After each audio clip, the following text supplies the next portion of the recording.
Dah.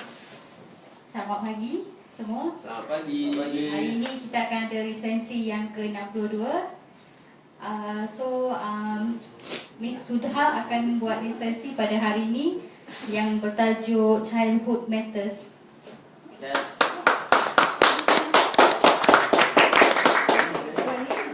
Sorry, do I need a mic? Yes, because we are doing live. Oh, okay. Hi all.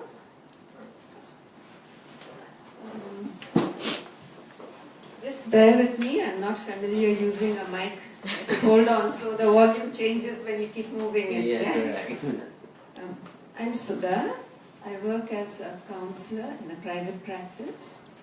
I work a lot with individuals. I work with couples. I do family marriage counseling. I work with families and issues.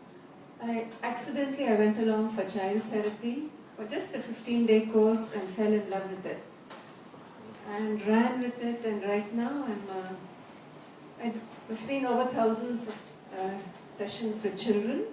I've volunteered in Tamil schools, government schools, to understand if this method works and to really understand children. And I'm an accredited supervisor for many trainees in the field besides the work I do.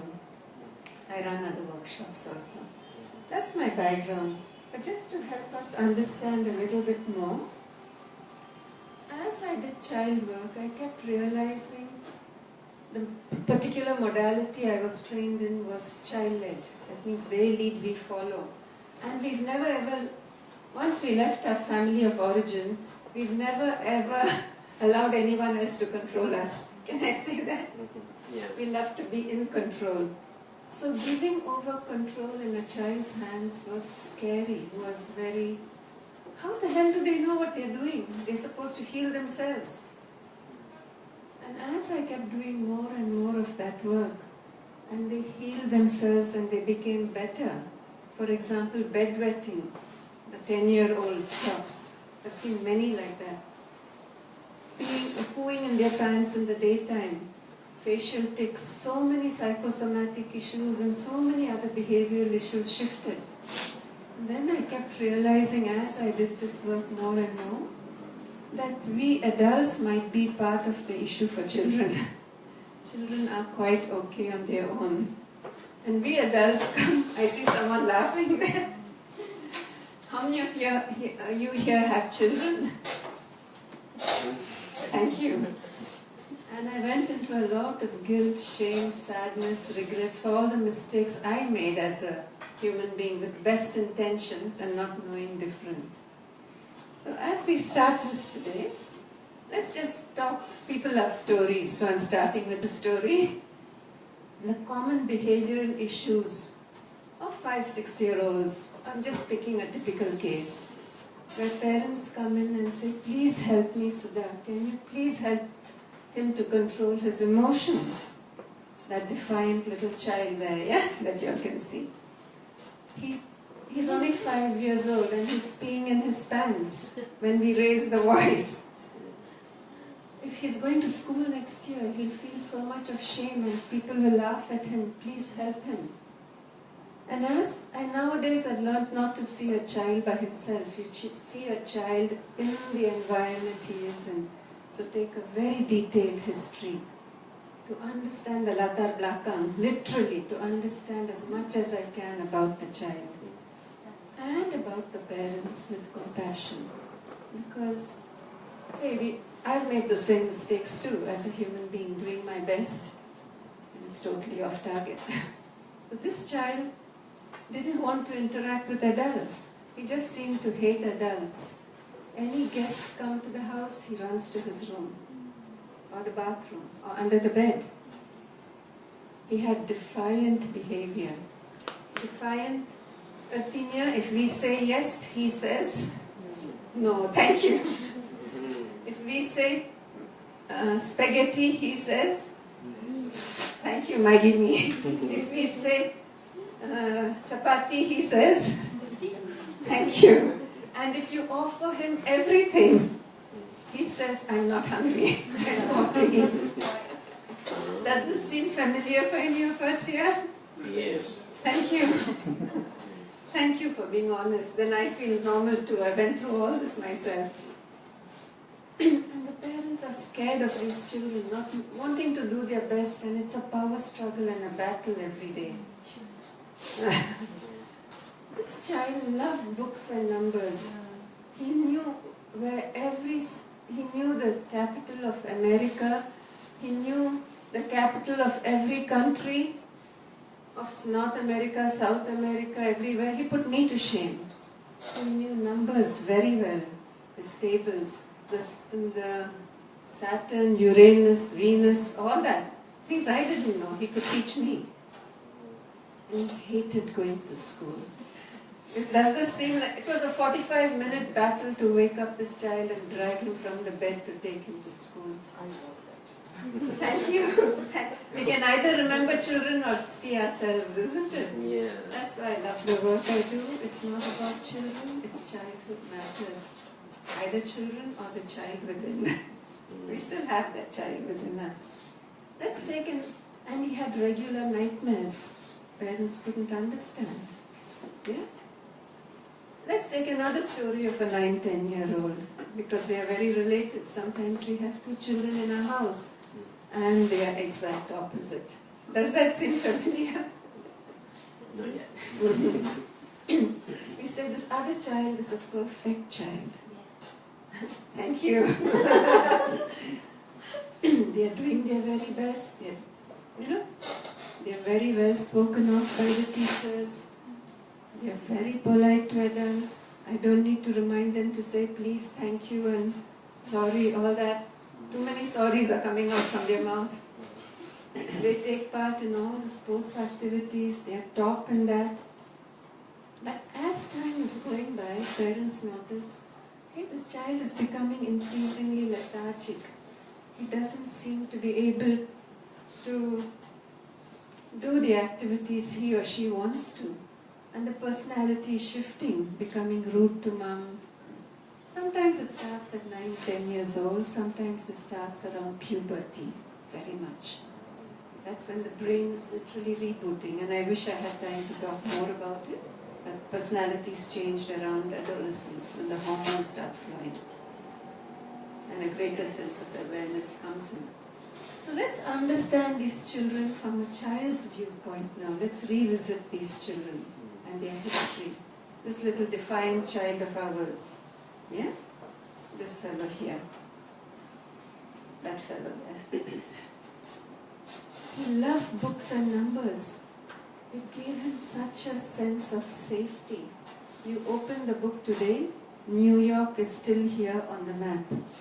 Open it 3 months later, New York is still there. It hasn't disappeared to some other place. China is still there. 3 months later, 1 year later, China is still there. It hasn't moved.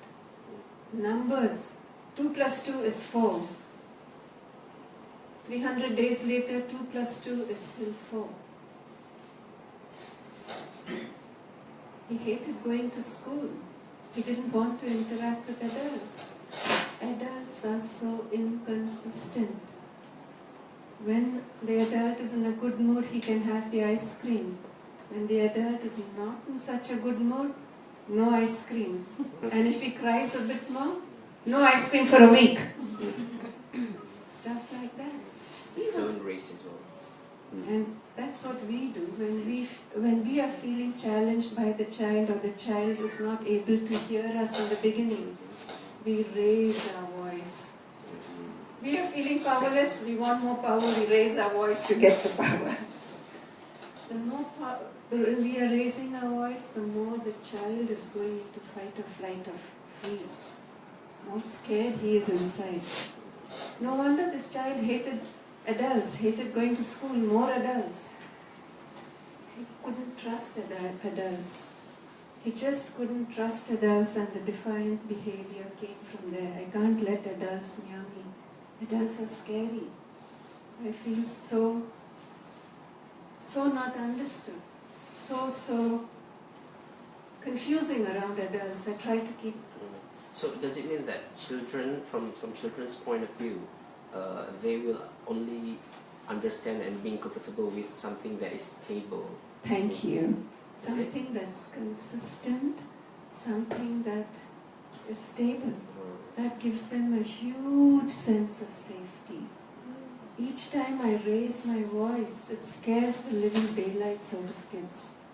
And when I first understood this, I had so many tears and filled with guilt and regret and remorse for all the times I did that with my own kids. I've got two, they're 32 and 34 now.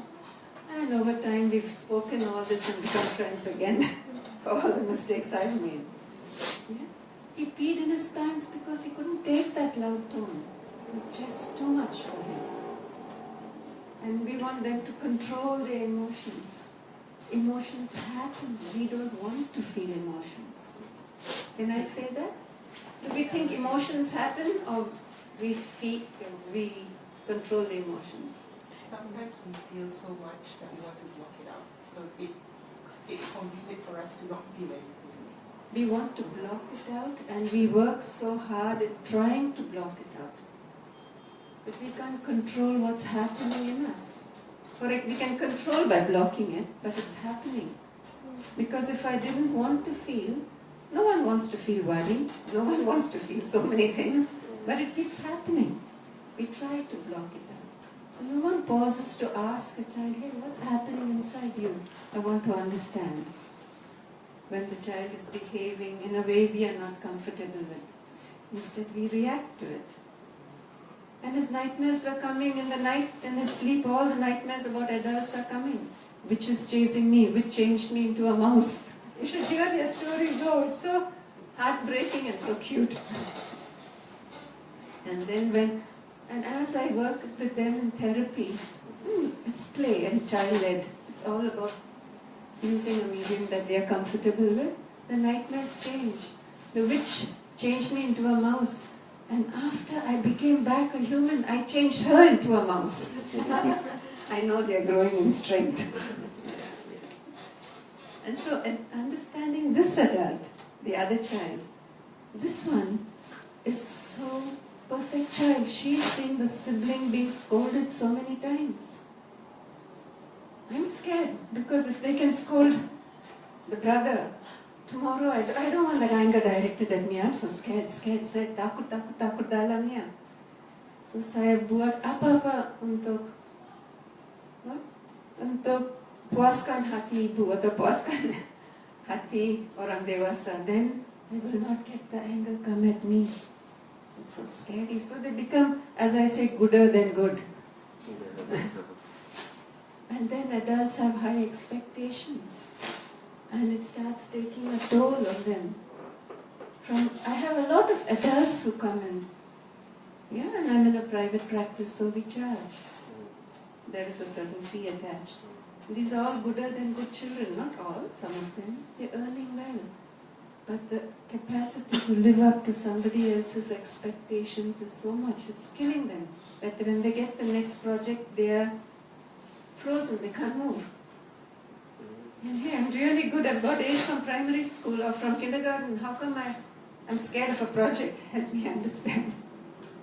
And then we look at this. I'm just showing you how childhood matters. It's not about children. Yeah?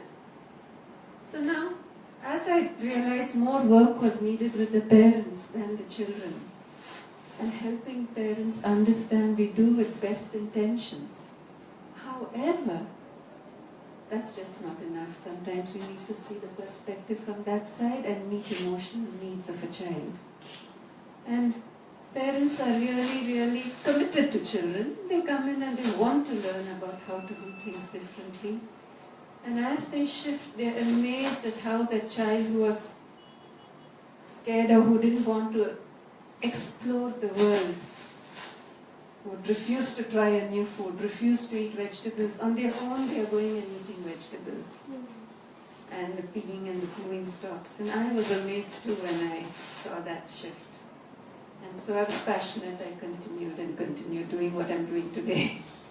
And so I've had so many parents, especially dads, who share with tears in their eyes, hey, it's so difficult for me to remember to respect my child.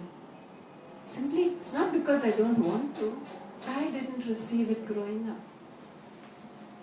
because we misunderstand the meaning of respect, yeah? Right? We always say, hormatikan orang who's older than you. You don't realize it's a two-way trade. So children didn't receive it. So for me it's difficult to remember to give it to him. And then adults start coming in for their own sessions sometimes. Hey, I want to shift, I want to grow. Yeah? So let's have a fun activity together. What's the most common words we use with children? Go back to your childhood and tell me the most common word you heard. Play. Don't. Thank you. Don't. Very rarely we hear people say, go out and play, my child. We all want to play as children. The most common word is don't. And I'm doing my last activities with the don't. There are a lot of pictures in the book with don't. The next common word next to don't? No. No. No. No. No. So, yeah? Do we like to hear no's? No. Why? Why? It gives negative vibes every time we What hear it. happens in your body when you hear a no? I Thank you. But what happens in the body? The thought is rejection. What happens in my body? It's shaky. Flight or fight response. Fight or flight response, behavioral. In the body? In the body. Am I expanded or constricted? Constricted. Constrict. Thank you. We're so constricted in the body, isn't it? So the more constricted I am in the body, the more is my fight or flight response. Or if it's really bad, it goes to freeze and frozen. And the worse is the behavior. So let's imagine, this is a little cute cartoon, and let's imagine we are David. Yeah? This is the story of a boy called David. Let me just how to start that video clip. I'll just.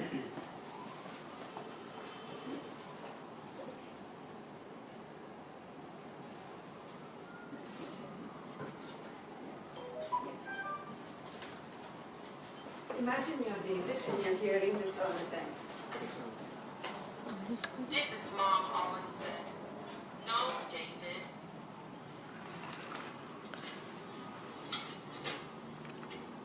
No, David. Imagine you're David.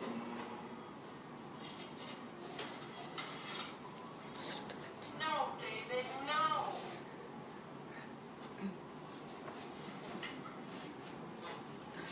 No, no, no.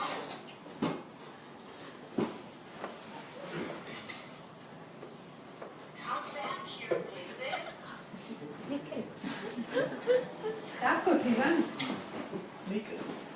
Who cares? Don't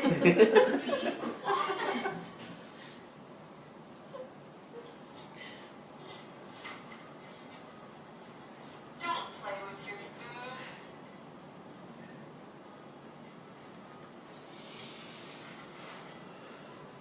That's enough, David.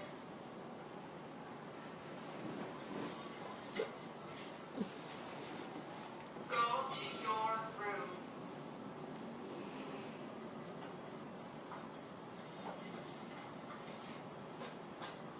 Settle down.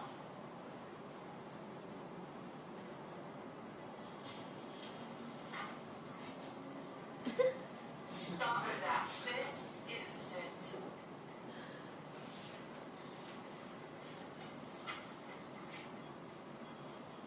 Put your toys away.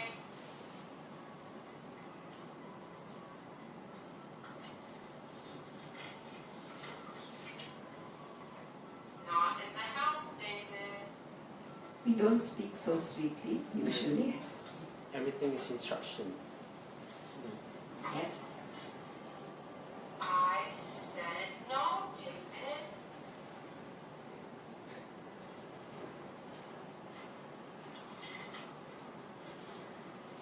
Davy, come here. End of the day.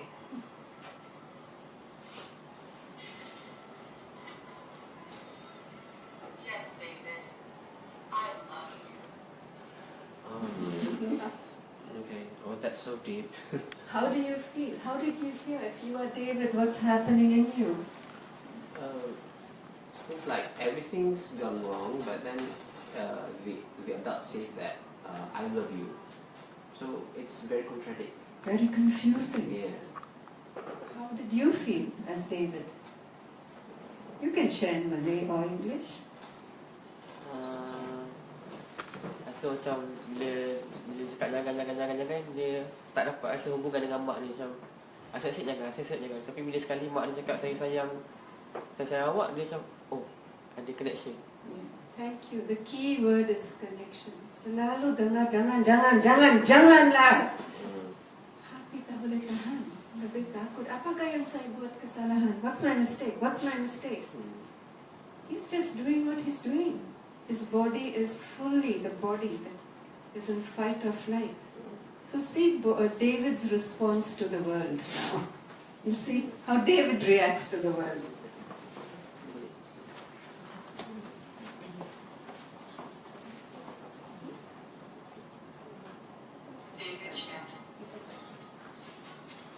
This is David. Let's see his behavior.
End of the day.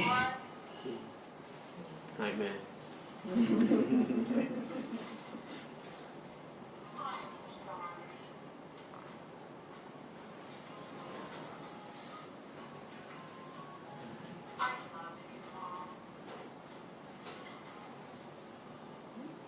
So what did you observe about David's behavior? He's still learning. He's still trying to understand. Throughout, if you observe, he was unable to reflect on his behavior. He's unable to take responsibility for his behavior. Can you see that? He's unable to apologize. Yeah? That's what happens when our system is constantly in fight or flight. The body system, as we understand, it's constantly on the defensive. Looking out to keep danger at bay. So if tabule tengok dalam, cannot reflect. Yeah, because if I look down, oh my God, danger will kill me. I have to be on the outside, unable to reflect inside. We force a sorry from them, the sorry comes. Not a real sorry. Thank you. He is resistant to change in those habits, those behaviors. Instead, he is filled with excuses, blaming, all these kind of behaviors. Yeah? So let's have another little activity, how we can interact with David differently. what is David's energy? David's energy is filled with curiosity. If you look, curiosity, exploring. You know, they say they suka kore, you know.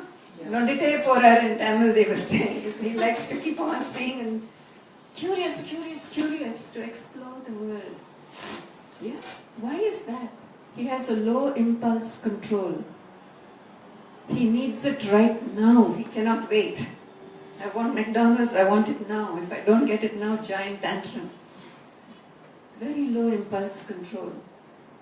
It's simply because he learns the world through all his sense organs. Touching, tasting, looking, hearing. Everything must go into the mouth. Taste it, touch it. We are constantly telling them hands back in the supermarket. They want to touch everything. That's how they make sense of the world. Yeah? His sense, simply because his sense organs are very much more developed than the thinking brain at birth. The thinking brain is only fully developed at 25. I'm looking at the interns. It's fully developed at 25. And below puberty, it's so rudimentarily developed. The messages from the sense organs goes faster to the brain.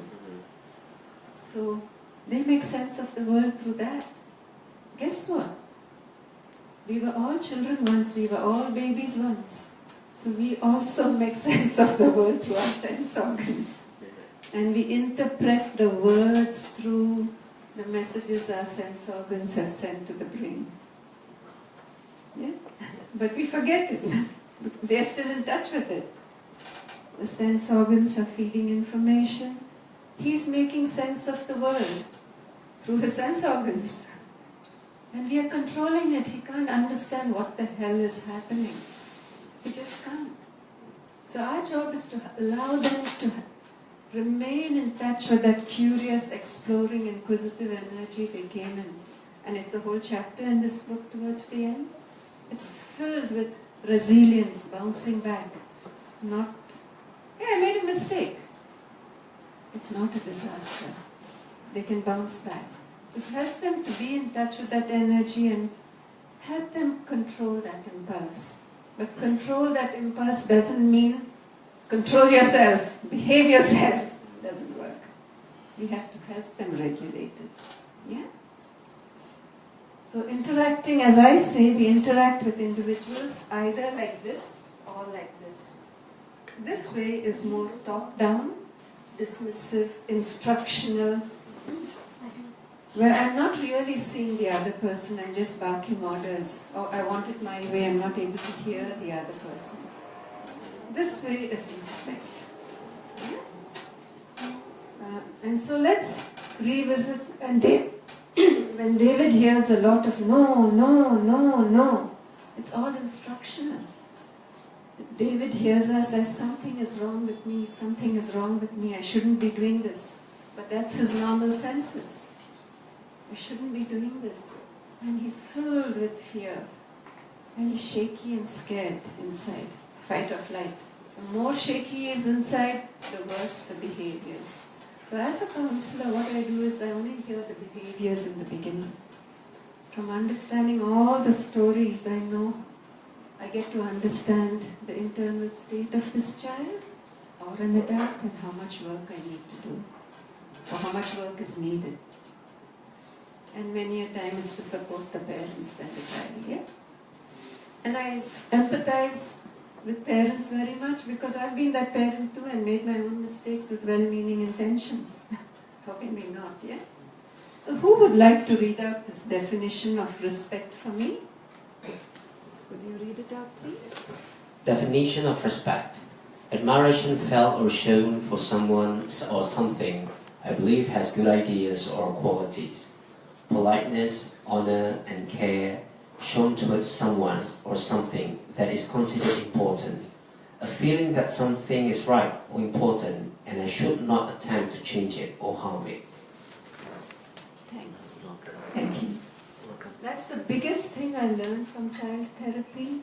was they helped me to see this third point, which I didn't know existed. That something is right and important, and I don't need to change it or harm it. I just need to help them to harness that energy properly. Yeah? I didn't know that at all, because we believe children are blank slates. And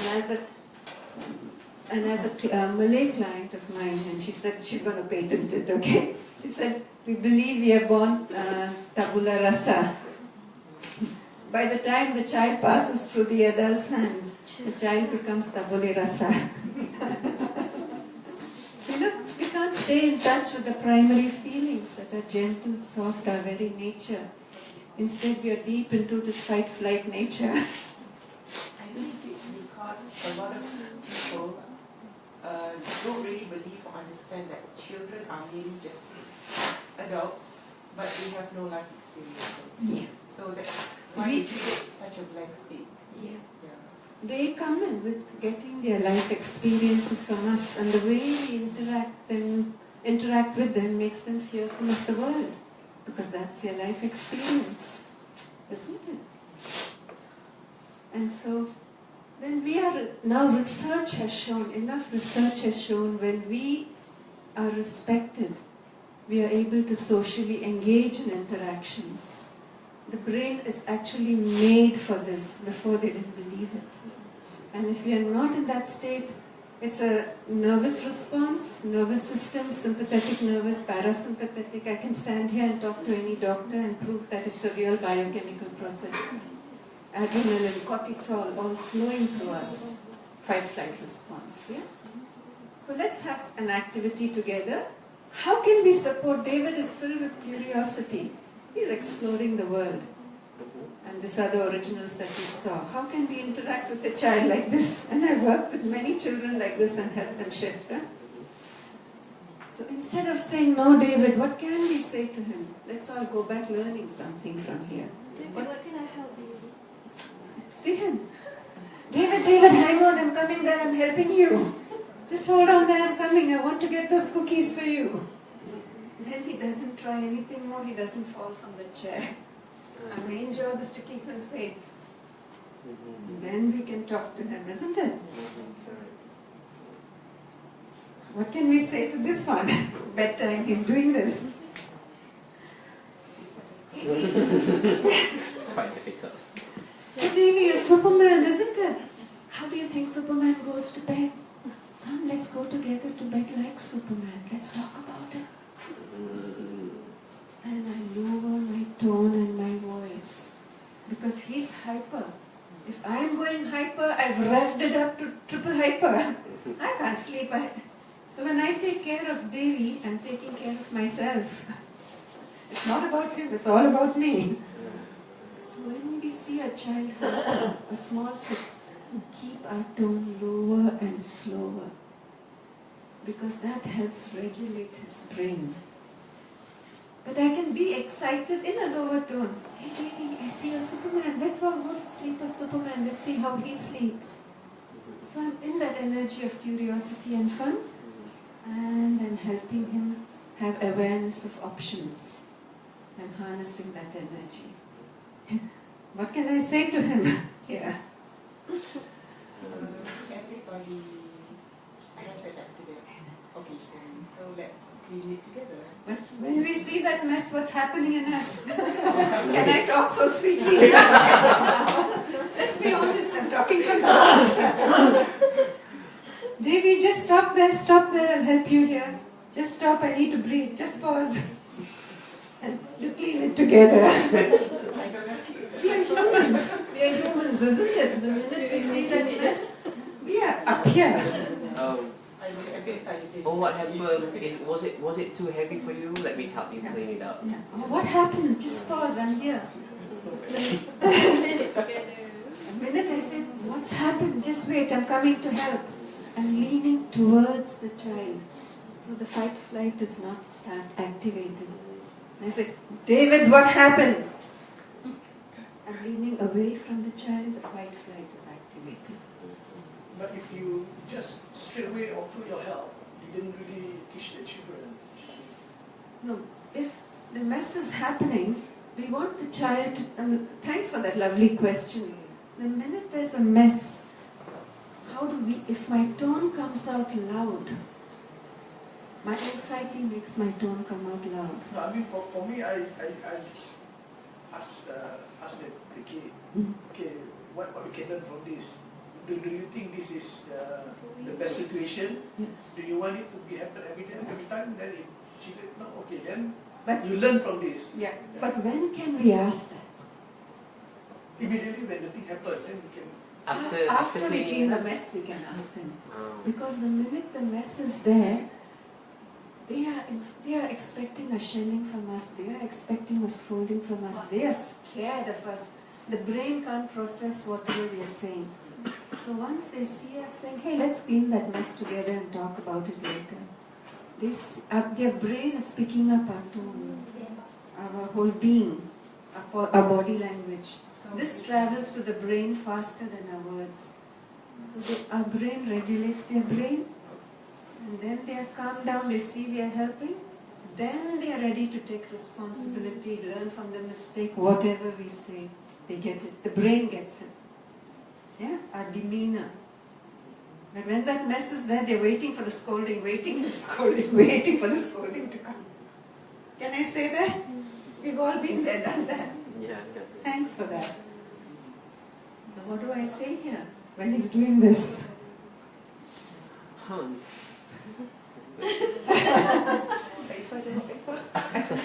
So that looks so cute, dear Devi. Let's see which part you want to eat first. We make it a fun game. At least he's eating those two vegetables that are the arms.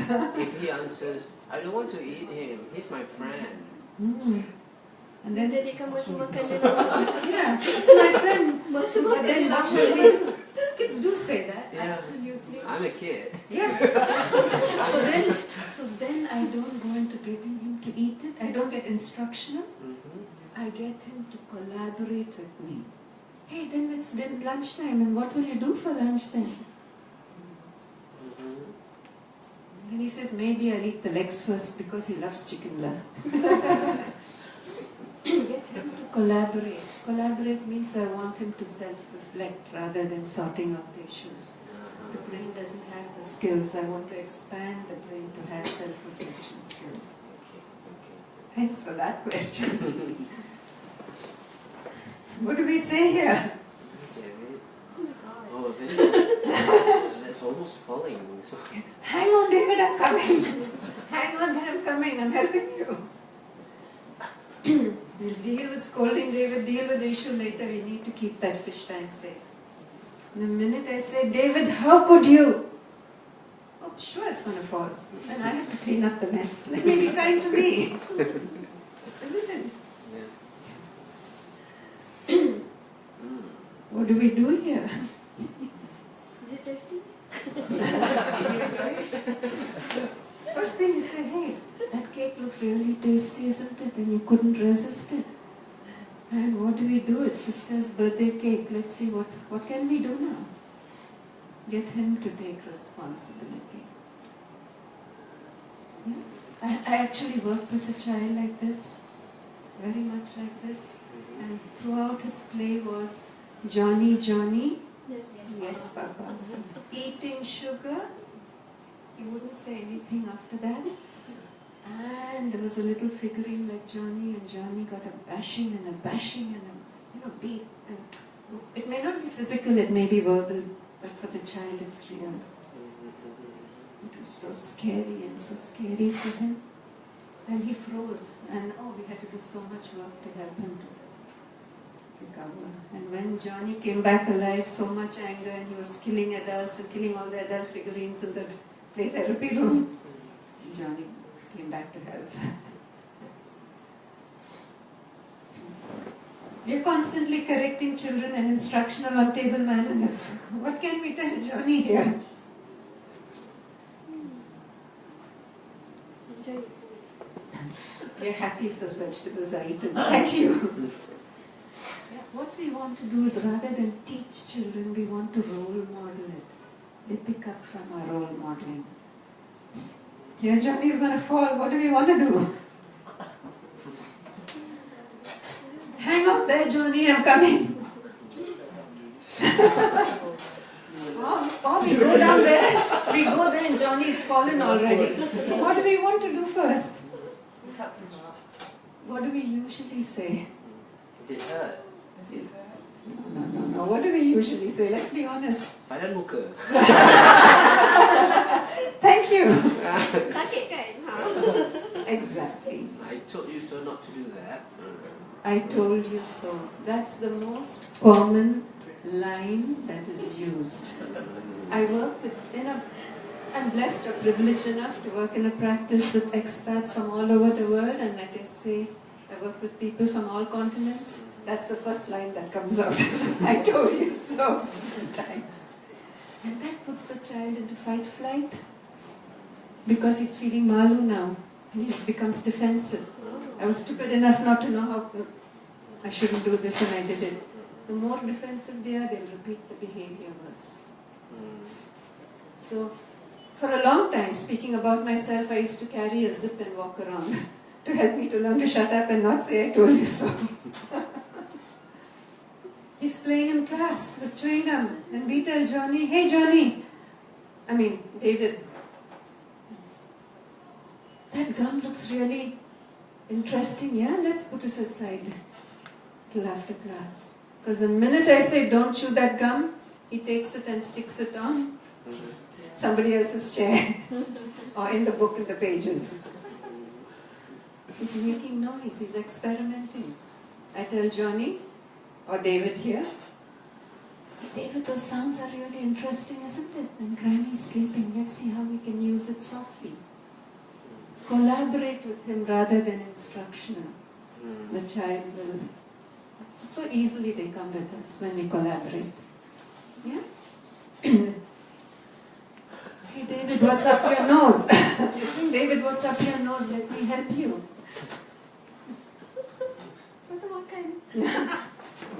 And different things like that. David, come here, children want to eat their boo-boo. They tell me it's tasty, please, I've heard all this.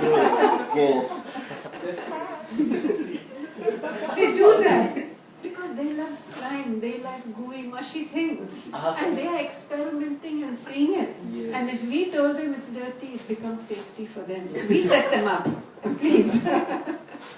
So when we interact like this, what does David hear?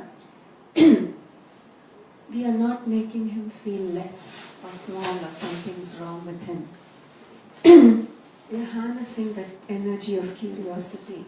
He feels cared for, he feels he matters to us. Excuse me. He feels he's supported in managing the strong emotions flowing through him. Simply because the sense organs are more developed than the thinking brain. So, it's like electric shocks going in all the time. It's all about drama all the time. When we match that energy in a lower way, he feels supported and regulated. He can breathe better, we have better behaviors. Breathing better means the system is not in fight or flight. Yeah? He feels safe with us. He can trust us. Only when a child can trust us can he feel loved by us. Otherwise he can't feel the love, he's only in fear. And I have many adults asking me this. My parents said they always loved me. Why is it that I don't feel loved? Help me understand. So remember I said that brain is not yet fully developed? Let us learn about that brain now, shall we? The first point about a little one, the essence is exploratory, curious, openness. I have one situation. Yeah. Let's say that David runs away naked. How to call him back politely? You see, when you asked a beautiful question. If I had, you see, David isn't shy of his nakedness. We are. We've learned clothes. He's closer to the blueprint he came with. Yeah. If we have used instructional language with him a lot of the time, and we've been talked down, no, no, no, no, he can't hear me when I'm saying don't run, or running across the road is dangerous, he'll run faster.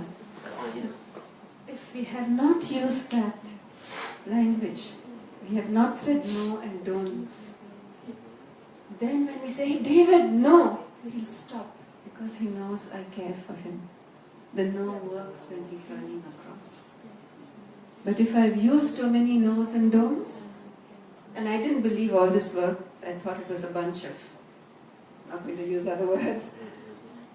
But in child therapy, we can't say no, we can't say don'ts. That's when I realized how full I was of all these words.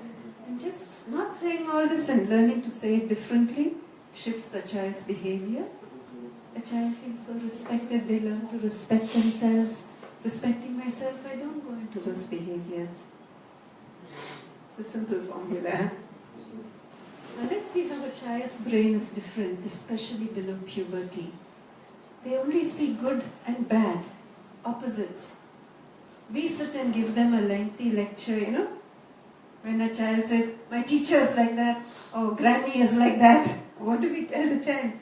No, granny is not like that. Actually, granny is a good person. Sometimes she gets upset. So they don't understand that sometimes.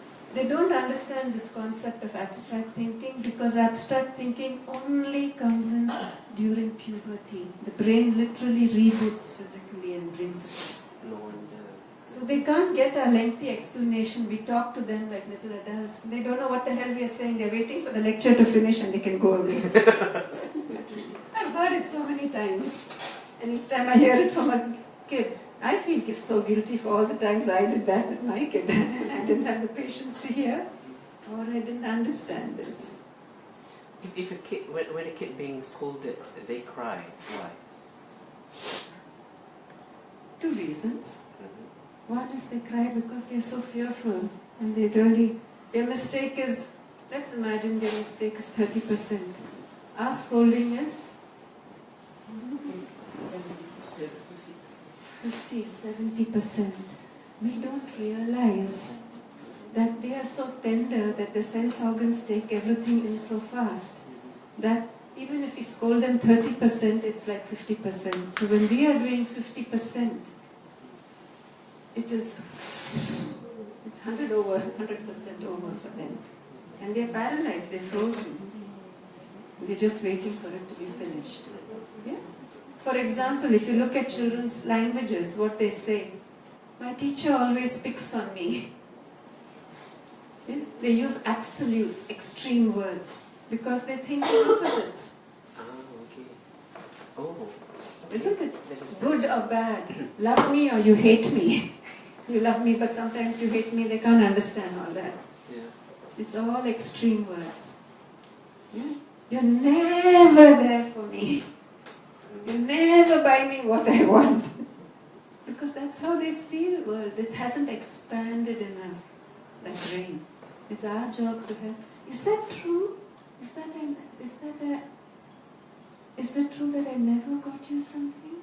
Yesterday we got some stuff in the mamak shop, remember? We help a child to remember. Instead, what happens? Is that true? Is that true? I really never got you anything? Next time I won't get you anything more from mamak shopping. We go like that. So then they get even more scared. And it becomes even. Nobody likes me. Everybody hates me. Have you heard all these? These are... Everyone calls me fat. I don't want to go to school, mummy. These are all real sentences I've heard so often. I hate my life. I want to kill myself. They really feel it. And so as parents do work with me, instead of reacting to I want to kill myself, the parent learns to ask the child, hey, what's making you feel like you're killing? You want to kill yourself? And the child, and the mother is shaking inside, oh my God, my child is going to kill herself. Oh my God, tomorrow she may kill herself. Mom is scared. And mom is learning to regulate and ask the child. Yeah. First take knife. Because so many kids do that. They take the knife, they held the knife, they've done all this, yeah? And ask, what's happening in you that you want to kill yourself? Oh, everybody called me fat in school. Nobody friended me today. The real story comes out Rather than say, oh no, you shouldn't think of killing yourself, God won't like you, you can't go to heaven, we go down all those paths. We paralyze the child, yeah? We want to understand and see where they are coming from and regulate our anxiety. That's the first point. The second point. The third point is, a child is egocentric. Egocentric means it's all about me. The brain does that. What does it mean, all about me? Is it narcissistic? Some people say it's all about me, are you so selfish? Absolutely not. A little one is the most vulnerable creature on planet Earth. It needs the adults for so long. The whole brain has to be centered only about thinking about myself, to ensure my survival. So as you said, I forgot to answer another part of your question. If a child is crying when we scold them, sometimes the crying is manipulation. Because they learned how much we cry, then mom will back off or dad will back off or people will be scared and back off. Yeah. So when they are manipulating, they've learned that defense mechanism from us because we've backed off and so we've given it to them because we have been inconsistent. And so they learned manipulation skills because we allowed them to do that. Yeah? And so it has to learn everything to protect itself, to keep survival needs to go on, evolution needs to go on, mankind will be there after us. Isn't it? So this thinking is so rudimentary and it's so sad. Simply because if a child spills milk in the morning and then 20 minutes later Papa and Mama are having a fight, what does the child think? I spilled the milk and Mama got angry and Mama or Papa are fighting because of me. I am bad. I made them fight. I've heard this from so many children and adults. Hey, I know it's not my fault that my parents divorced, but why do I think it's my fault? Yeah? Or if the adult says, you're so clumsy, you know, or butterfingers, or other things like this. The child comes to feel, think, and over time, if we said this enough times, the child comes to believe I'm clumsy. Which is not true. We just fell. We all make mistakes. The child does not have the capacity below puberty, literally, to understand that the adult was in a bad mood and so she was extra angry with me, blah, blah, blah, and is reacting strongly. We can tell the child that, but the child doesn't get it. Because it's only thinking black and white. It's all about me, I have to take care of me. But however, if the adult sees the spilled milk and only focuses on the event, the issue, the behavior, not about the child, instead of saying clumsy, say, hey, the milk spilled, what's happening? Let's clean it up together. The child will come out of being frightened. And the sorry comes so easily, so automatically. Because sorry is inbuilt into our divine blueprint, and we all came with that into the world. Yeah? What a child sees and hears is what she believes, because they can't make sense of the world. They see the world through our eyes. So I call her clumsy, she's clumsy. I call her annoying, she believes she's annoying. You're stupid. I don't say stupid. How do I say stupid? How many times do I have to tell you to do that? Child hears, I'm stupid, I'm stupid. After some time they believe I'm stupid. Then we say, why can't you do that homework well? Can you see that? That's why this book was written with a passion to help adults understand how our reactions, without meaning to hurt a child, we can harm a child. Yeah? This is another point. Children believe in magical thinking. Yeah? That's why they believe in Santa Claus. Yeah? If I say that this one will come out from here and come and get you, guaranteed in the night the child is having a nightmare. They believe it. When they play with toys, all the toys are real. The toys are alive. They give life.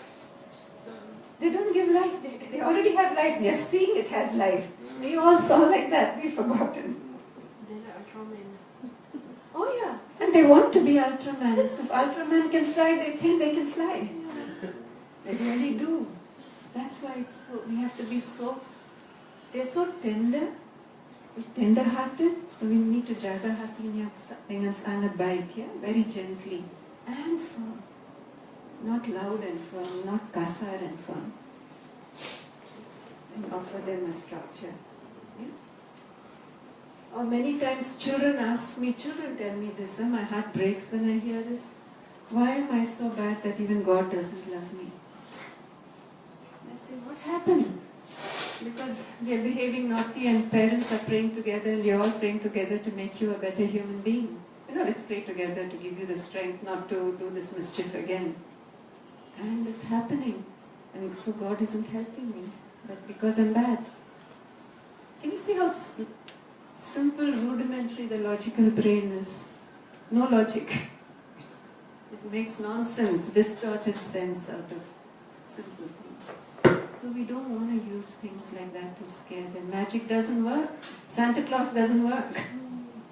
We just finished Christmas. So many believed in Santa Claus. Yeah? And so the child instead is more shaky when it doesn't work for him. That's why a child believes in promises. A child believes in so many things that are magical. So we want to be really mindful and careful. The brain, the sense organs is picking up the information. The heart and gut are also picking up information, which many of us are not aware of. People say we have 3 brains now, not 1. Head brain, heart brain and gut brain. What is a brain? A whole bunch of nerve cells. And these brains are more developed than this. Messages from the gut and the heart go faster to the brain, head brain, than the other way around. So they say, I have a stomachache, I can't go to school. It's true. We don't believe it. We think they haven't done their homework. Yeah? So these are sending up messages fast, very fast. It's all there in the book. It's sending it so fast to the head brain. The logic brain is not well developed. It's making nonsense out of the messages it's receiving. The child goes into an anxiety state, survival, fight, flight, or freeze. The child believes we are rejecting of her as she isn't good enough. I'm defective. Rejection means defective. And so what happens? I get scared. The more scared I am, the worse the behaviors we are seeing. The worse I behave, the more scared I am. Yeah? And so the child is showing us all this. The child is telling us all this. The child is showing us all this through their language of communication. So my next question to all of you is, what is a child's first language? Crying. Behavior. Behavior. Thank you. But we don't realize it. We think it's Malay, English, Hindi, Tamil, whatever, French. It's not. Because they didn't have words as a baby, remember? Words came much later. So behavior is the first language of communication.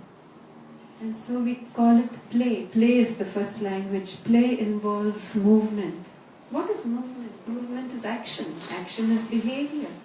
So the child is showing us very transparently their internal state. I'm shaky inside, I'm scared of you, I can't make sense of this world, I think I'm less than. And we don't get it. So behavior is just a symptom of a child's internal state. Behavior is their language. But we don't know it. And we try and fix the behavior. The more we fix the behavior, the worse is the language. Yeah? So that's all. Yeah. Do we have 5 minutes more, or we have to end? Can we have 5 minutes more? That's it then. So instead of saying don't, what can we say? Don't run fast. What can we say? Careful. Thank you. You see, we always speak in the negative. We are not telling the child what we want. We are saying what we don't want. That means minus to 0. We are not saying plus what we want. So instead say, watch where you're going. Be careful. Instead of saying don't shout, what can we say? Talk slowly. when we can role model talking slowly. Yeah. Okay. And I can role model softer. Instead we say talk softer. We must role model what we want from them. But in the real situation, we tend to don't. That is the first word. Yes, thank you. Because we were told that in our childhood. So we are like parrots, yeah? We are repeating what we learned in our childhood. So it's so tough. It's our generation that has a double task of reprogramming ourselves to help our child. Exactly. That's the work I do with a lot of parents, and they say it's so hard. Exactly. It's reprogramming ourselves. So instead of saying, don't eat cookies before lunch, now we say, we know the child, those cookies are for tea time. Yeah, so the child has a structure, he knows when he's going to get those cookies. Rather than, when I feel like it, I'll give you those cookies. Give him a direction. Yeah? Don't drink so much juice. Hey, children love juice. Coca-Cola, whatever. So what can we say to give them a sense of control? Why don't we drink water a little bit? Juice, Daddy, I want juice. The brain is fixed on juice, yeah? Maybe give a small amount. Drink this first. If you want more, you can have some more. So we can do that. Or rather than that, give them more a sense of control. Hey, here's a glass of juice. You choose when to drink it. Not before dinner time or lunchtime. So then you see a child. The child will drink little in the morning, little in the evening. They'll fight and make sure the sister hasn't touched the glass of juice. Oh, it's so interesting to watch them. As parents learn to use these skills, yeah? Don't hit your sister. Be nice to them. Your sister is not... You see that when they are going to hit, those chemicals are already flowing. They need to release it. But hitting sister is not okay. Yeah? And so we say, hit your sister is not for hitting. That pillow is okay. We redirect that energy. We don't try and control that energy. Because you control it in the hands, it will come out from the feet or the mouth. Because it's adrenaline, cortisol, biochemicals. It's not an imaginary thing. They need to release it. So show them safe options to release it. How about being an older children? Then they have this. I cannot do anything with my brother, but my brother can do anything to me. How to? Yeah, and so the younger child cannot hit the older child. And usually what parents do, the younger hit the older, they tell the older, you must behave. Thank you, maaf kar diya la, give a chance, he's younger, you must understand. So many good children have asked me, I am good and I get penalized, I get punished. I must give in more and more. And the not okay behavior can get away, I must understand. I'm only 4, I'm only 6. Their wisdom shocks me and amazes me each time. And I realize they are more closely connected to God than I am. I must be in touch with the wisdom. Yeah? So how to handle that situation? So we're just saying, yeah, he hit you is really not okay. No, hitting her is not okay, hitting the pillow is okay, tearing the newspaper is okay, kicking the beanbag. I tell all parents, keep a beanbag at home, jump on that beanbag. Do whatever you want in it, release that. And then talk to that little one. Well, you hit sister, how was it for her? Let's ask her how it was. And then sister says, my hand was paining. It really pained. There's not one child who has not said sorry. The sorry comes so automatic from the heart. When we show the pain. Even children who have been inverted commas autistic or something, dads would say, no, my child has no feeling, no compassion. And when dad is able to say, hey, I'm tired, the child comes and does, sayang, or brings water, or gives a hug, gives a kiss. When we have to role model and be authentic, we can touch the child's heart. Did that answer your question? Thank you. So once we do this, the child feels he's cared for, he matters to us, he is supported, he gets a sense of control, he breathes better, he feels safe with us. Yeah? And so that's what a child is all about. We understand their brain is so different from ours. And Childhood Matters has a lot more about this. Yeah, The key point is how to develop trust in children. Thank you. The key point is all about trust. Without trust, one can't feel love. They only feel fear.